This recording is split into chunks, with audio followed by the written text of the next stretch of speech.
Bismillahirrahmanirrahim. Assalamualaikum warahmatullahi wabarakatuh.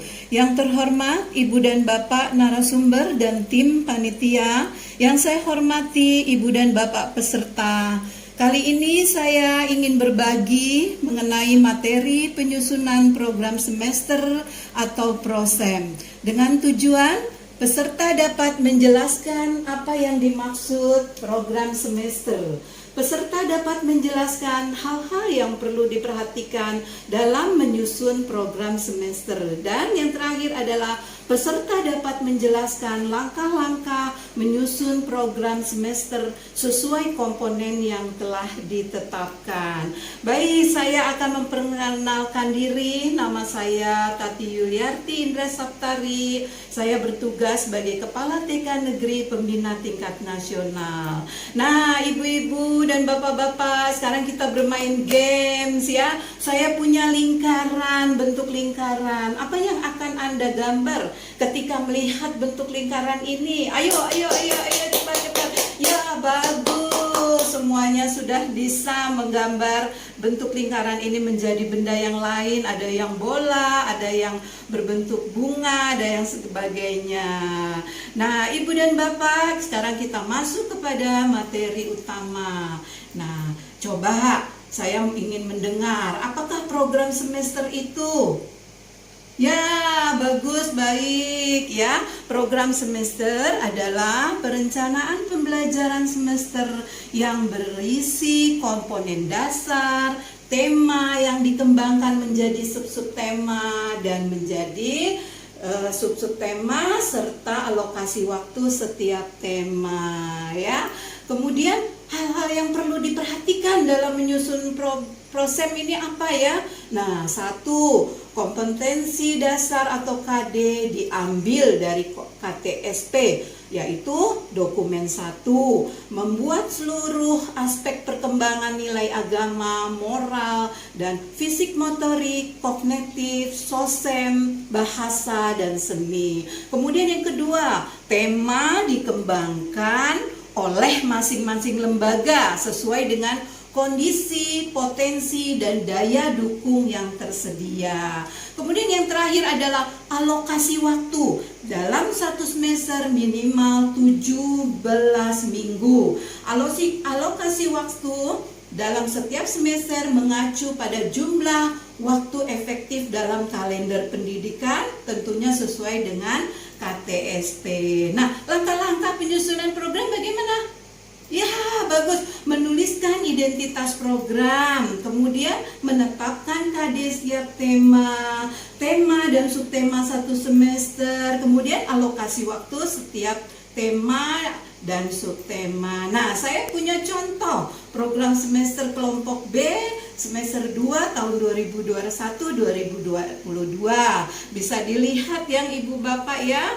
Nah, sebagai penutup, saya mempunyai kesimpulan bahwa program semester atau prosem wajib dibuat guru dalam proses pembelajaran berlangsung. Sebelum proses belajar berlangsung. Lalu format prosem fleksibel sesuai dengan kebutuhan lembaga. Kemudian komponen prosem, identitas program pengembangan dan KD setiap tema dan subtema satu semester, alokasi waktu. Baik, yang terakhir saya ingin mengucapkan kata bijak dari Ki Hajar Dewantoro. Anak-anak tumbuh sesuai kodratnya sendiri. Pendidikan hanya dapat merawat dan menuntun tumbuhnya kodrat itu. Baik, terima kasih. Wassalamualaikum warahmatullahi wabarakatuh. Bismillahirrahmanirrahim. Assalamualaikum warahmatullahi wabarakatuh. Yang terhormat Ibu dan Bapak narasumber dan tim panitia, yang saya hormati Ibu dan Bapak peserta, kali ini saya ingin berbagi tentang materi pelaporan perkembangan anak, dengan tujuan peserta dapat memahami pengertian pelaporan perkembangan anak.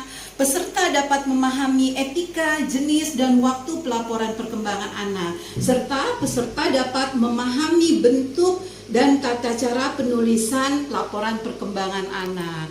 Baik, saya Tati Yuliarti bertugas di TK Negeri Pembina Tingkat Nasional. Nah, sebelum kita masuk kepada materi utama, kita akan bermain games dulu Ibu Bapak ya. Berapa jumlah orang yang ada di pohon ini? Ayo kita hitung. Baik, ya bagus. Iya, ada yang 6, 5, 10 ya, ada yang 10. Bagus, kita tepuk tangan untuk yang 10. Nah, sekarang kita masuk kepada materi utama ya. Apakah pelaporan perkembangan anak itu? Ya, sudah bagus ya jawabnya, yaitu pelaporan perkembangan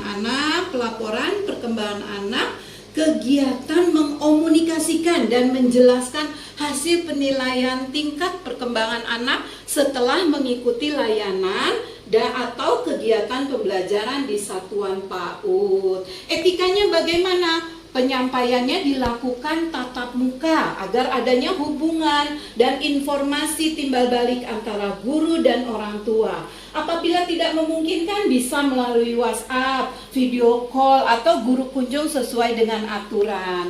Kemudian kerahasiaan data atau informasi tentang anak hanya dibicarakan dengan orang tua yang bersangkutan atau tenaga ahli dalam rangka bimbingan. Nah, jenisnya pelaporan 1 berkala sesuai dengan kalender akademik di suatu satuan pendidikan kita. Insidental, ada hal-hal yang ingin dibicarakan ya.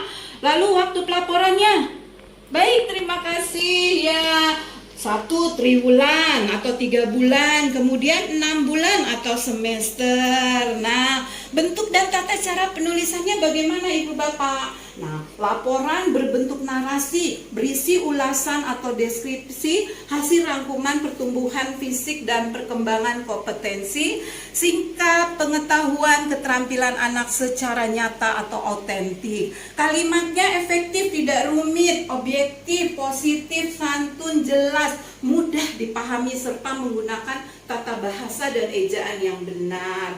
Paragraf pendahuluan ada kata pengantarnya tentang hal umum anak, misalnya kehadiran dan kepribadian anak. Simpulan akhir apabila BSH dan BSB digunakan sebagai kekuatan dan kompetensi anak, bila BP dan MB sebagai rekomendasi untuk stimulasi. Dan yang terakhir adalah dituliskannya 6 bidang pengembangan, yaitu 6 fisik motorik, sosial emosional, bahasa, kognitif, seni. Kalau perlu dimasukkan catatan anekdot dan hasil karya, dan apabila ada yaitu foto-foto. Nah, kesimpulannya sebagai penutup, guru wajib membuat laporan perkembangan anak agar orang tua mengetahui kemajuan perkembangan anak dan hal-hal yang perlu distimulasi pada anak. Baik, untuk pantun, sekarang saya akan membuat pantun untuk ibu dan bapak semangat. Buah mangga, buah jambu dibeli di pasar minggu. Ayo kawan, jangan termangu, anak usia dini sudah menunggu.